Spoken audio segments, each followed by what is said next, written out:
वरनं सुरू होणारा 3 अक्षरी शब्द. भडंग. गप्प बस ग तू. भडंग म्हणा. भडंग काय जमना काय ताईसाहेब? ए, आम्हाला जमणार नाही अशी गोष्ट आहे का या जगात? नाही. नाही ना व. मग जा जरा कपाटावर जा.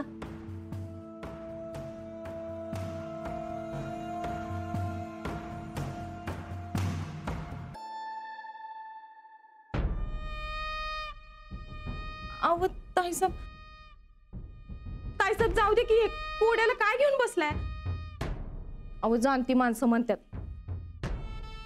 एकदा का त्या पेपरातल्या कोड्याच्या नादी लागलं तर आयुष्याचं कोड होऊन बसतंय. आणि एखादं कोड सुटलं नाही की खऱ्या आयुष्यातली बी कोडी सुटत नाहीत बघा. म्हणून तर मास्तरडीचं ते कोड सोडवायचं म्हणा बघा तुम्हाला. चंदे, थोबाड फोडू काय तुझं? जा ना तू, ते कपाट आवरत होती ना, जा.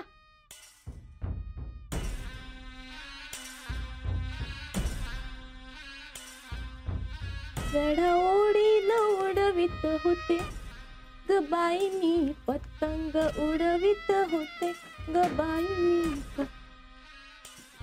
ए चंदे, बादलीत बुडवून बुडवून मारू तुला. आता काय झालं? काय झालं म्हणजे? त्याला आम्ही हारलो म्हणून लई मज्जा यायला लागली वाटतं तुला. अहो नाही ताईसाहेब, अहो खरंच तसं काय नाही. अहो ते मी आपलं काल राणादान मास्तरडीच्या जोडीकडनं तुम्ही हारला, मला लई वाईट वाटलं बघा. टाचकन माझ्या डोळ्यात पाणी बी आलं. हे बघा आता बी आले. हे बघा,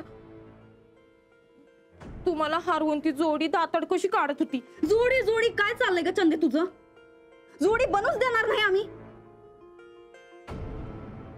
गावाकडचा काय उपाय चालना झालाय म्हणून आता आम्ही शहराकडचा उपाय करणार आहे. हा, आमच्या दादांच्या वळखीचा जालिम बाप आहे, बोलवायचं का? तुमच्यासारख्या अडाणी माणसांना पहिला हे डोंगी बाबाच सुचणार बघ. ते नाही ग चंदे. आम्हाला सांग, काल त्यो मास्तरनी बरोबर कोणतरी एक खुळा आलता. काय नाव काय ग त्याचं? कल्पेश. कल्पेश नाव आहे त्या बुजगावण्याचं. मास्तरडीचा दोस्त आहे म्हणून. आता त्या बुजगावण्याला या मास्तरडीच्या आणि बैलाच्या मध्ये आम्ही कसं उभं करतो ते बघ तू. चंदे, एक काम कर, त्या दोघांना आज आपल्या घरी जेवाय बोलव. म्हणाव पाहुणचार करायचाय. पाहुणचार? वय पाहुणचारच. तो खुळा कुठनं आलाय, कसा आहे, समधी माहिती काढू आधी, आणि मग बैलाच्या शेजारी त्याला उभा करू. आपल्या बैलाला त्याच्या गावंडळपणाची लाज वाटली पाहिजे. आणि मग आपला बैल काय माती खाल्ल्याशिवाय राहत नाही बघ. कसं आहे चंदे, कुणाला बी आपला नवरा असा माती खाणारा नको असतोय ग. तसल्याच्या मातीला बी जाणार नाही म्या. बघ, तुझ्यासारख्या फॉल्टीला पण असला नवरा पटणार नसल तर एवढं खंडीभर शिकलेल्या बाईला काय ढेकळं पटणार आहे?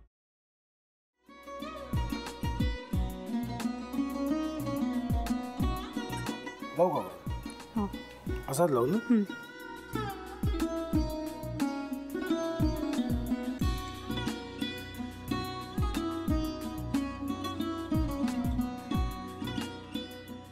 आता काय करायचंय? आता आपण ड्राय स्टफिंग दुसरं काय करणार आपण त्यात? आपण ह्याच्यात मेयोनीज न टाकता बाकीचे सगळे साहित्य टाकायचे. अच्छा, हे सगळं. तू माझा तर विश्वासच बसत नाहीये. म्हणजे अगं बहिणी आमचं लग्न व्हावं म्हणून किती प्रयत्न करत होती, आणि ते सगळं करताना की शिवच्या आम्हाला माहिती पुरवते. नाही, मला नाही वाटत. गौरी खूप चांगली असतो म्हणून तुला सगळं जगत चांगलं दिसतं, पण शिव उगाच बोलला असेल का? त्याच्यावर विश्वास नाहीये का तुझा? शिववर पूर्ण विश्वास आहे मी माझा, पण तो आता हे जे काही करतोय ना, म्हणजे निशा बहिणी समोर त्या राधिका सोबत फिरण्याचं नाटक वगैरे, ते त्याचा काही उपयोग होणार नाहीये. अगं असं कसं म्हणतो?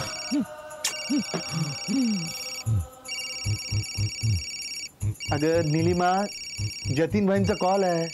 हो माहितीये. रिसीव्ह कर ना.